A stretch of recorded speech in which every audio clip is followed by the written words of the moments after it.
Olá, irmãos! Dando continuidade ao estudo do livro Atos dos Apóstolos, estudaremos hoje o capítulo 27. Antes de iniciarmos o estudo, aqueles que ainda não se inscreveram no canal, vá lá, se inscreva. Se gostar do vídeo, dê um like e também toque no sino das notificações para que você possa receber novos vídeos, ok? No estudo anterior, nós finalizamos com a defesa do apóstolo Paulo perante o governador Festo e o rei Agripa, sendo que tanto o rei Agripa como o governador Festo não viram nenhuma acusação, nada de concreto que pudesse acusar Paulo para ser preso e principalmente ser levado à morte. Então, o apóstolo Paulo fez a sua defesa e aproveitou para falar do amor de Deus. Ele falou, testemunhou tudo o que ocorrera na sua vida através da sua conversão, através de Jesus Cristo que apareceu para ele e que o converteu dos seus pecados, porque Paulo, quando recebeu a visão de Jesus Cristo, Jesus ressurreto, ele abandonou ali aquela vida de pecado, ele foi transformado porque ele foi eleito por Deus através do Espírito Santo de Deus que transforma os corações. E o apóstolo Paulo foi transformado, assim como milhões de pessoas naquela época foram transformados e creram, colocaram a fé no Senhor Jesus Cristo. E o apóstolo Paulo vai testemunhar agora em Roma, porque Deus quer que o apóstolo Paulo leve a mensagem do Evangelho aos lugares, naquela época, todo o Império Romano. Vamos iniciar o capítulo 27. Então, foi determinado que navegássemos para a Itália. Paulo e alguns outros presos foram entregues a um centurião chamado Júlio, que pertencia ao regimento imperial. Aqui a gente vai ver uma parte dessa narração que está na terceira pessoa do plural. Aqui é o evangelista Lucas. Porque o evangelista Lucas, esse que escreveu o Evangelho de Lucas, ele era um médico e, além de médico, ele era um historiador. E ele acompanhava o apóstolo Paulo para que pudesse relatar tudo o que acontecia na vida desse apóstolo. Então, ele aqui vai relatar os fatos que aconteceram nessa viagem até Roma, na Itália. A presença dele e de mais outros seguidores do apóstolo Paulo. Continuando, versículo 2. Embarcamos no navio de Adrimítio, que estava prestes a navegar para alguns portos pela costa da província da Ásia, e saímos ao mar. Estava conosco Aristarco, um macedônio de Tessalônica. No dia seguinte, chegamos a Sidom, e Júlio, num gesto de bondade para com Paulo, consentiu-lhe que fosse visitar seus amigos e receber deles o suprimento de suas necessidades. Olha só, aqui o apóstolo Paulo, quando ele se deslocou lá onde ele estava preso, de Cesareia, aquele foi até Sidom, e de lá eles continuaram a navegação para chegar em Roma, só porque teria que existir muitos locais onde eles iriam aportar. E aqui a gente vê que foi com o apóstolo Paulo muitos presos. Aqui era um navio mercante, né? E o apóstolo Paulo estava com o Aristarco, que também era um seguidor de Jesus Cristo, lá na cidade de Tessalônica, na Ásia Menor, e todos na companhia do apóstolo Paulo e também muitas pessoas, inclusive presos aqui.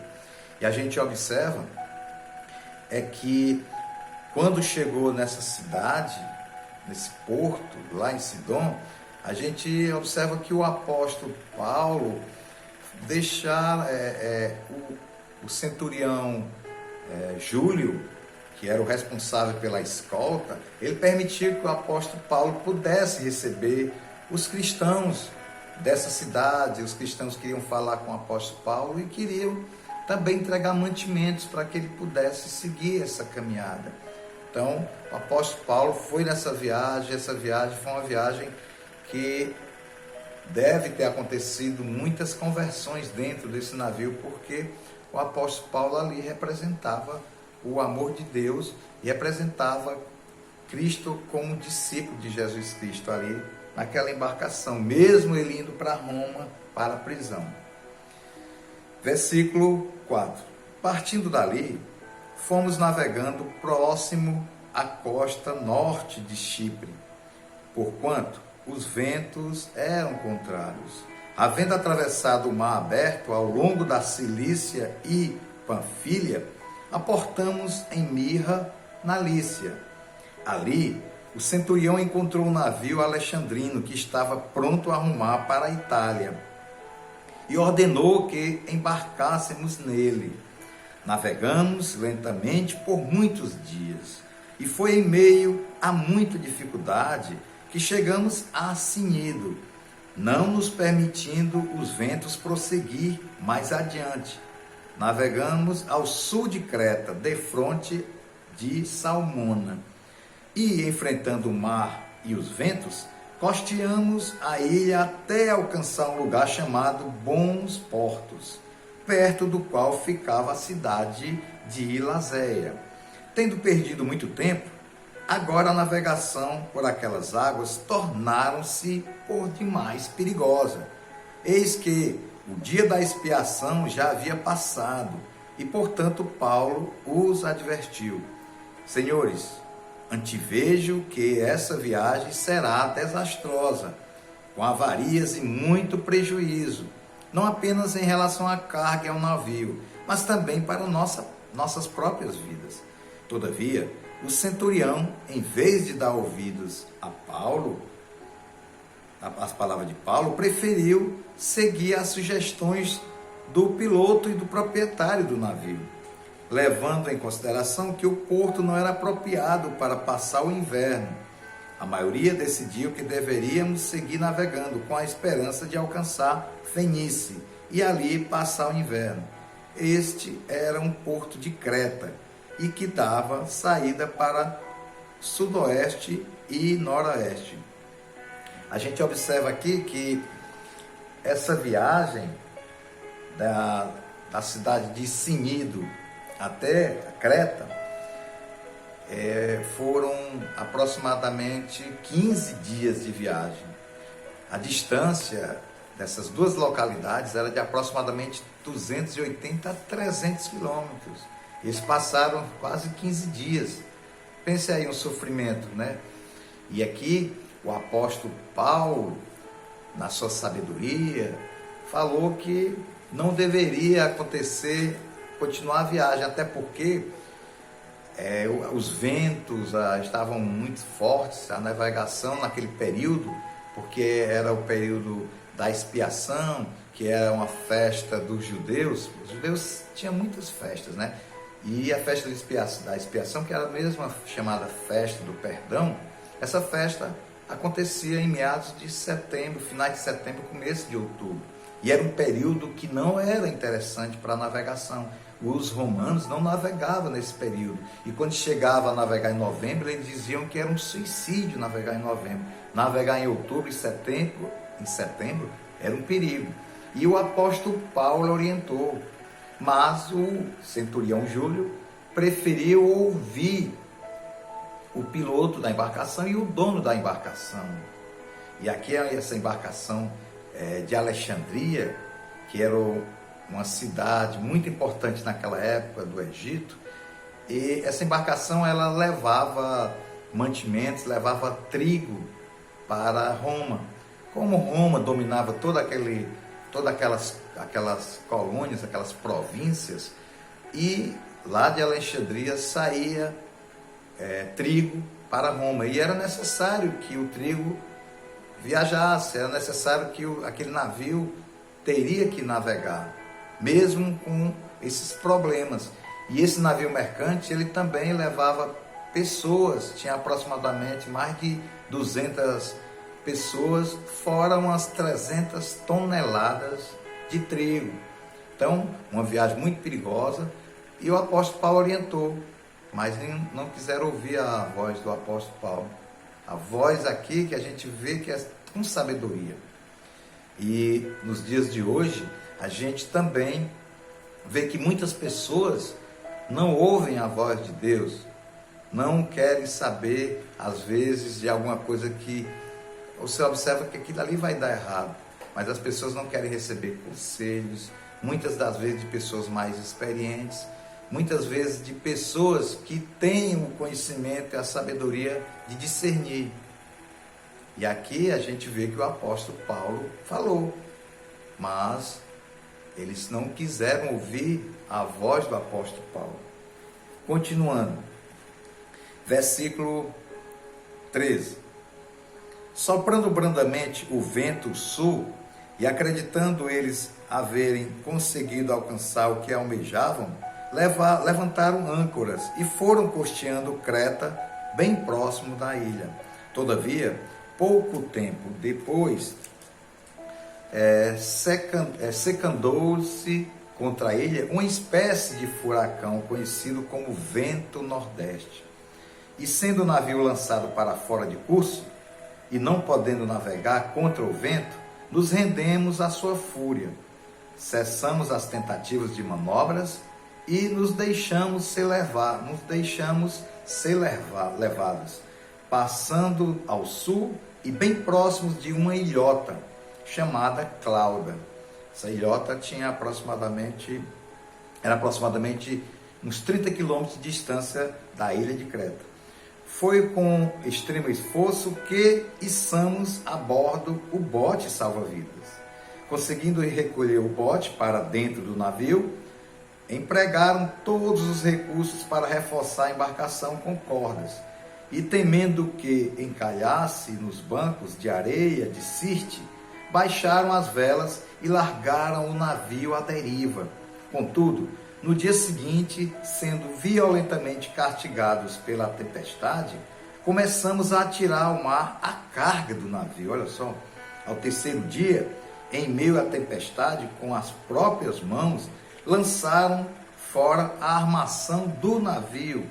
Sem sol, sem estrelas, foram avistados por muitos dias.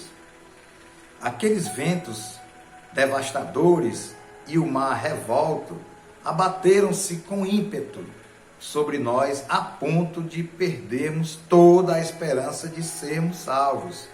E, após muito tempo sem comer, Paulo se pôs de pé no meio deles e admoestou-os: Senhores, devieis ter dado ouvidos aos meus conselhos e não ter saído de Creta naqueles dias, pois dessa forma teriam evitado este dano e prejuízo.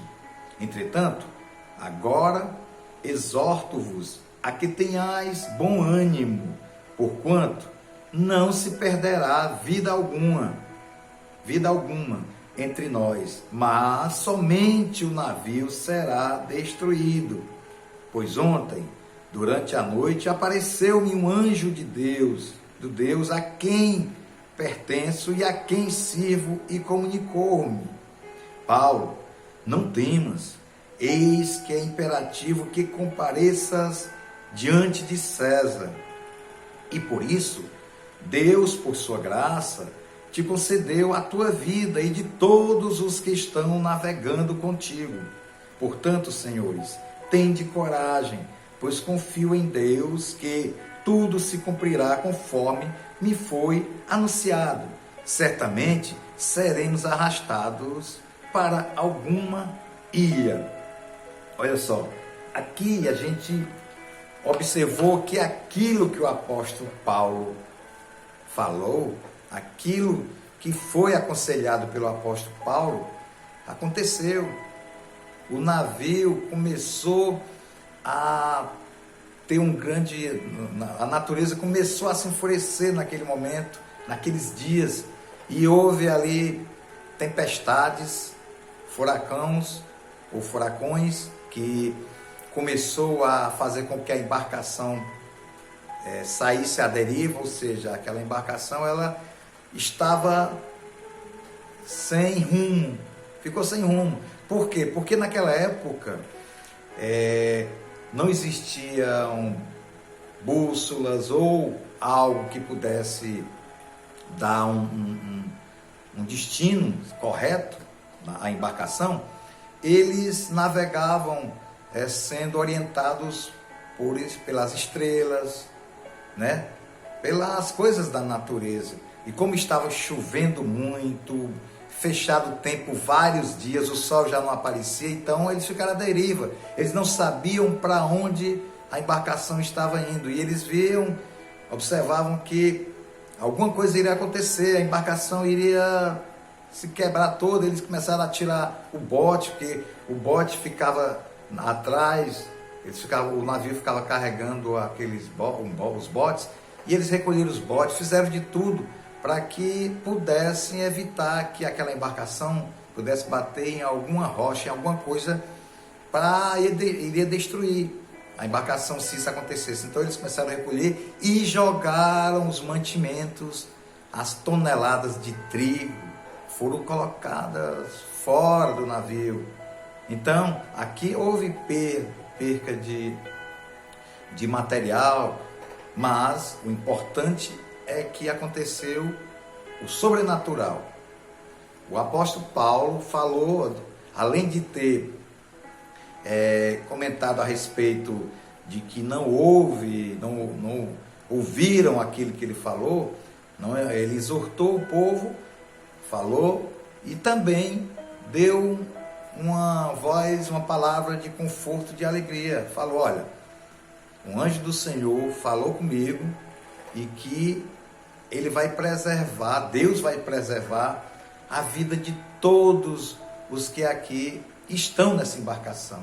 Apenas materiais, bens materiais, mas ninguém morrerá. Até porque era necessário que o apóstolo Paulo fosse até a cidade de Roma para ser julgado pelo imperador, pelo imperador César, pelos procuradores, e era da vontade de Deus que Paulo levasse a mensagem do Evangelho, a mensagem da salvação aos romanos. Então nada iria acontecer, nada de mal ia acontecer, porque a Deus, nada impede o agir de Deus na vida, nesse mundo, na vida das pessoas.